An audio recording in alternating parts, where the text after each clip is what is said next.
Goeiemôre julle, dit is Dinsdagoggend die 30ste Junie 2020.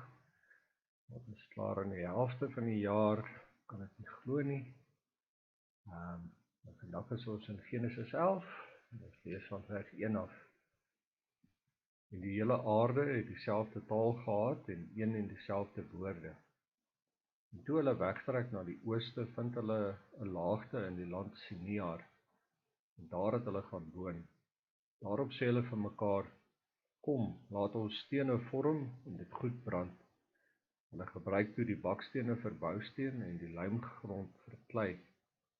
En hulle sê, kom laat ons vir ons 'n stad bou en 'n toring waarvan die spits tot aan die hemel reik. En laat ons vir ons 'n naam maak, sodat ons nie oor die hele aarde verstrooi raak nie.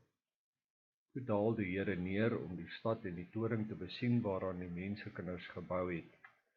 En die Here sê, daar is hulle nou een volk en almal het een taal, en dit is net die begin van hulle onderneming.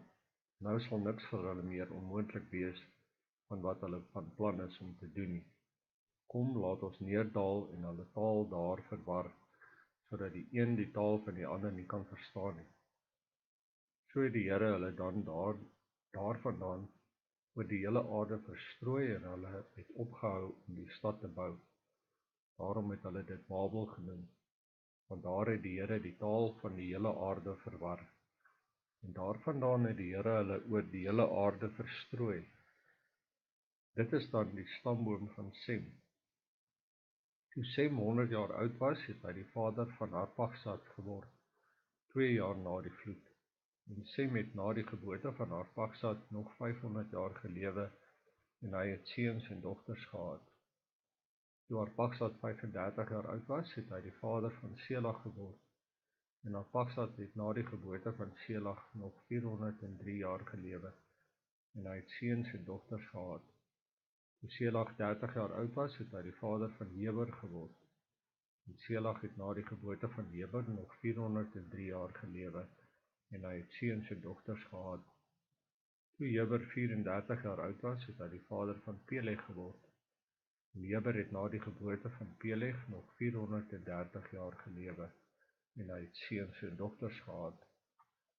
Toe Peleg 30 jaar oud was, het hy die vader van Reu geword. En Peleg het na die geboorte van Reu nog 209 jaar gelewe, en hy het seuns en dogters gehad.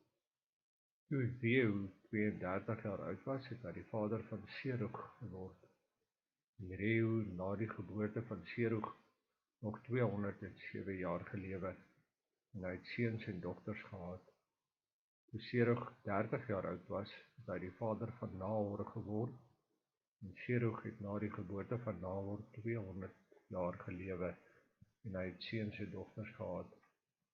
Toe Nahor 29 jaar oud was, het hy die vader van Terah geword, en Nahor het na die geboorte van Terah nog 119 jaar gelewe, en hy het seuns en dogters gehad. Toe Terah 70 jaar oud was, het hy die vader geword van Abram, Nahor en Haran. En dit is die stamboom van Terah. Terah het die vader geword van Abram, Nahor en Haran van Lot. En Haran het gesterwe terwyl sy vader Terah nog geleef het in sy geboorteland in Ur van die Galdeërs. En Abram en Nahor het vir hulle vroue geneem. Die naam van Abram se vrou was Sarai, en die naam van Nahor se vrou was Milka, die dogter van Haran, die vader van Milka en die vader van Jiska. En Sarai was onvrugbaar, sy het geen kind gehad nie. En Terah het sy seun Abram geneem, en Lot, die seun van Haran, sy kleinseun, en Sarai sy skoondogter, die vrou van sy seun Abram, en die het saam met hulle uit Ur van die Galdeërs getrek, om na die land Kanaan te gaan, en hulle het tot by Haran gekom en daar gaan woon. En die dae van Terah was 205 jaar, en Terah het in Haran gesterwe. Kom ons bid saam. Liewe Vader, wil U ons help dat ons sal leer uit die woord uit. Wil U ons help asseblief om onsself te onderwerp aan U. Om nie rebels te wees teen U en teen U woord nie. is so maklik vir ons om dit te doen. So baie keer dink ons dat ons rebelsheid is nie so groot soos ander of mense in die Bybel se rebelsheid, maar alle rebelsheid is sonde teen U. Wil U ons help om gehoorsaam en onderdanig te wees aan U en aan U woord. Here, ons wil bid vir ons land en ons wil bid vir die hele wêreld dat wet en orde sal regeer. Wil U wet en orde bring, liewe Here? Wil U onskuldige mense asseblief beskerm? Wil U ons lei? Wil U vir ons seën? Wil U vir ons help om 'n verskil te maak in die klein sirkeltjie waar ons invloed het, dat ons liefde sal uitleef en dat ons die evangelie sal uitdra, dat ons regtig iets sal beteken vir U koninkryk, liewe Here, dat wanneer ons eendag voor U staan, dat U tog vir ons sal sê, mooi so goeie en getroue diensknegt. Dit is ons hartsbegeerte en ons vra dat U ons sal help, dat dit waar sal wees van ons lewens. Ons vra dat U ons sal transformeer, dat U ons sal verander dag vir dag, dat ons meer en meer soos Jesus sal word, en so sal leef, dat ons sal daarna strewe om U te behaag. Wil U asseblief met ons familie en ons vriende gaan, waar hulle ook al is en wat hulle doen. Wil U asseblief vir hulle seën en hulle lei.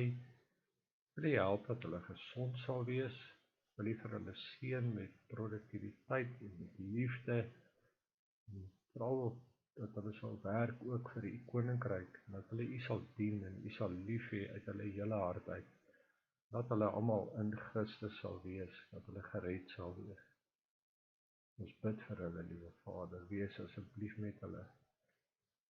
Ons bid ook vir ons land. Ons bid dat daar vrede in ons land sal wees tussen rasse. Ons bid dat daar 'n onderwerping sal wees aan U en U koninkryk in ons land. Dat mense tot bekering sal kom. Ons bid vir die bekering van ons leiers.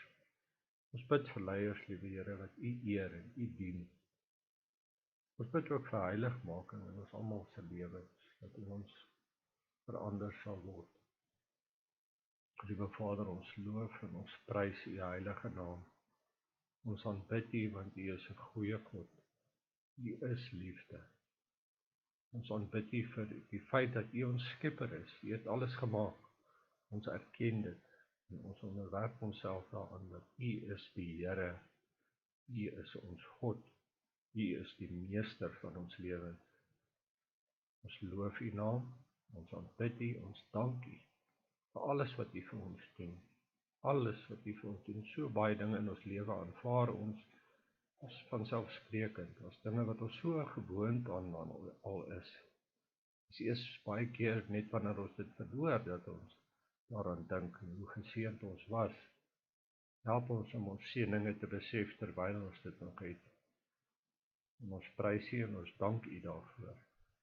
En ons vra U die dinge wat ons nou vandag gevra het, nie omdat ons dit verdien of omdat ons goeie mense is nie, maar ons vra dit eenvoudig omdat ons in die Seun Jesus Christus is, en omdat ons sy naam op ons dra.